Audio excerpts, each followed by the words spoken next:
आज वासूने veg comedy करायला सांगितल्यामुळं मला माझा बोकड बाहेर सोडावा लागलाय आणि आता मी या डुप्लिकेट पनीरवरती थोडीशी कॉमेडी करण्याचा प्रयत्न करेन.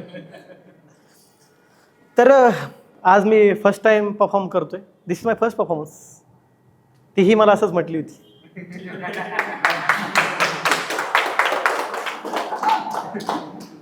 जेव्हा मी शो स्टार्ट केला तेव्हा असं लक्षात आलं, हे तर ओपन माईकचं स्टेज आहे.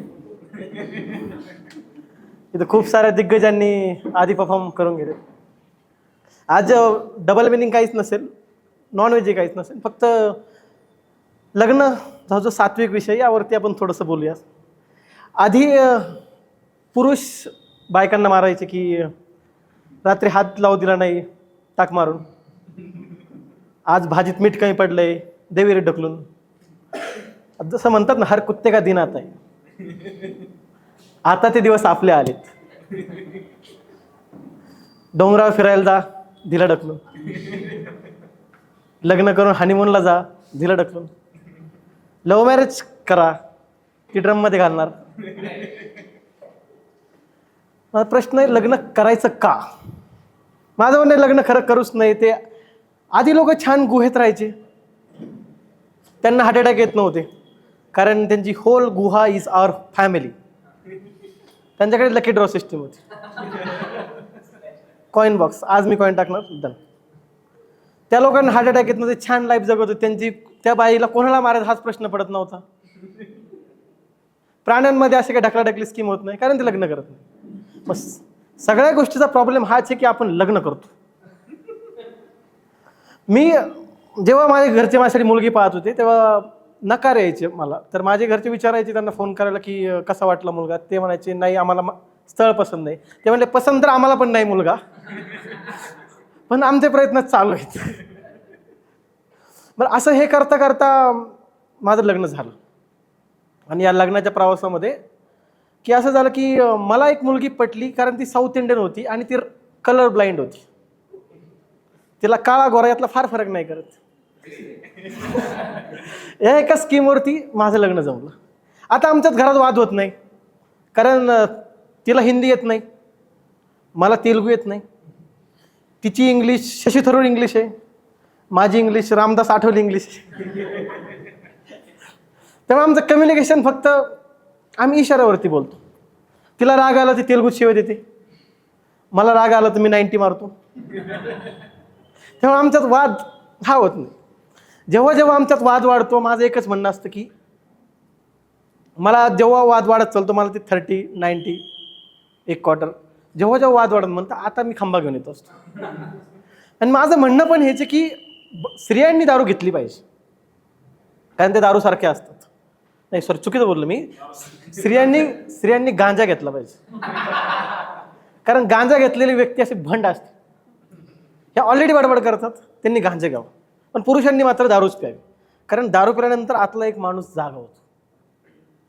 पण काय करतात आमच्यासारखे पुरुष, गांजा मारतात, ते असे घरी भंडसारखे पडलेले असतात. काही काही लोक स्टेजवर येऊन यायच्या आधी गांजा मारतात. आणि मग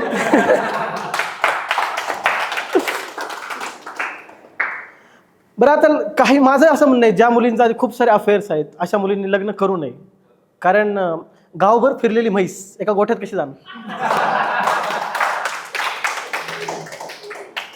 आणि ज्या मुलांचंही खूप सारे अफेअर असतं त्यांनी लग्न करू नये. जर म्हटलं मला हा वळू पाळायचा आहे, तर वळू पाळू नाही शकत. मी जेव्हा आमच्या घरी आमचा गोट फार्म पाहतो ना, तेव्हा मला त्या आमच्या बोकडाकडे पाहून खूप हेवा वाटतं. कारण आमच्या गोट फार्ममध्ये 20 शेळ्या आहेत, एकच बोकडे. मी म्हटलं असली लाईफ तो येजीर आहे. मी फक्त 95 शिफ्ट करतोय आणि माझे हे गोट फार्म कसं चालवण्याचा प्लॅन करतो. कारण का त्या बोकड्याने लग्न केलं नाही. तो जगतो, हार्डली 2-3 वर्ष आयुष्य जगतो, पण त्यात तो लाईफ जगतो.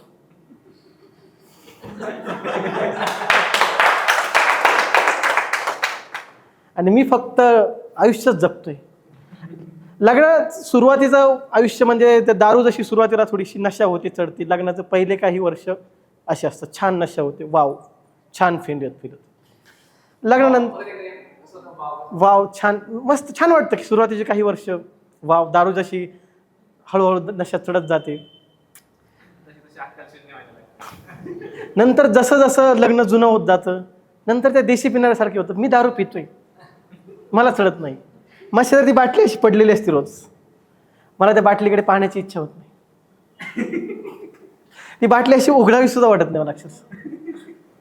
लग्नानंतरच्या काही वर्षानंतर ही अशी अवस्था असते की माझं एक म्हणणं आहे की हनीमून तुम्ही ना लग्न झाल्या नका करत जाऊ.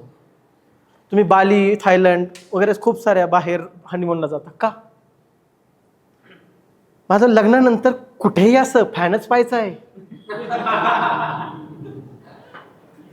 मी बालीला जाऊन फॅन पाहिला, निम्म्या महाराष्ट्रीयन माथेरानचे, महाबळेश्वरचे फॅन पाहिलेत.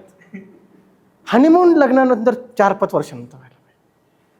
कारण ज्यावेळेस बाटली जुनी होती ना, ती वाईन छान मुरलेली वाईन असते, तेव्हा ती थंड हवेच्या जागी जाऊन खोला. देशी दारूची बाटली कुठेही खोला, नशा होणार.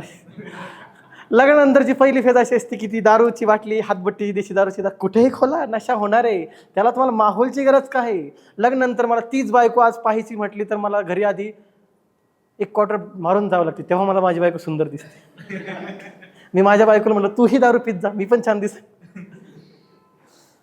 आणि लग्नानंतर खूप वर्षानंतर हनीमूनला गेल्याचे एक फायदे, जो मी नवीन हनीमूनला जाता किंवा मला हे माहिती नसतं की हा जो मोबाईल आहे आपण सोबत घेऊन चाललोय, याचं चार्जर तर भलतंच कोणी चार्जर तर नाही.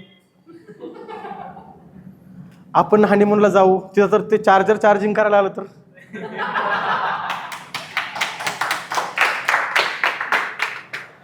तिथं आपलीच बॅटरी काढून ड्रम मध्ये घातलं जाईल. लग्नाच्या आधी पण नका फिरायला जातो. तिथं काय होतं, हा मोबाईल सोबत चार्जर घेऊन येतो आणि ते मोबाईल आणि चार्जर दोघं मिळून तुम्हाला दरीत ढकलायचा प्लॅन करतो. मला सियाबद्दल थोडंसं वाईट वाटतं. थोडंसं गाईच की तुला सिया नाही माहिती, तुला भेटू दे, तुला सिया मिळाली, सर्च कर सिया कोण आहे, लग्न कर तिच्याशी. माझा रिदम तोडलाय ना आता. तर सियाबद्दल खरंच वाईट वाटतं की एखाद्या माणसाचा टक्कल आहे म्हणून तुम्ही त्याचा खून करावा. हे जर असं आम्ही स्वतःला आमचं नशिबान मानतो की आमच्या अशा थोड्यावरती आमच्या बायकोने संसार केला आहे आजपर्यंत. म्हणजे आज आम्ही खरंच स्वतःला लकी मानतो. आणि तुम्ही लव्ह मॅरेज वगैरे करणार, कोणाचा विचार आहे लव्ह मॅरेज, खरंच लव्ह मॅरेज करा. तुम्हाला वाटत असेल लव्ह मॅरेज नंतर तुम्हाला दरवाजा लावून भांडे घासावं लागतील, असं काही नाही मित्रांनो. फक्त दरवाजा लावून भांडेच नाही, दरवाजा लावून धुणंही धुवावं लागतं, फरशी पुसावं लागते, आणि मूल झाल्यानंतर ते तुमचं बाळ असं गुडघ्यामध्ये मुंडकं पकडून त्याचं ढुंगरे धुवावं लागतं. पण हे करताना ते पाणी पायावर उडून यायची पण काळजी घ्यावं लागते. लग्नानंतर 1 वर्षानंतर अशी अवस्था असते की पतीचं असं असतं की मेरे हालात ऐसे है की मैं कुछ कर नहीं सकता. आणि लाईफची ही जर का एकदा फेज सुरू झाली त्यानंतर लग्न थांबलेलंच बरं असतं. थँक्यू. हा माझा व्हेज कॉन्टेंट होता.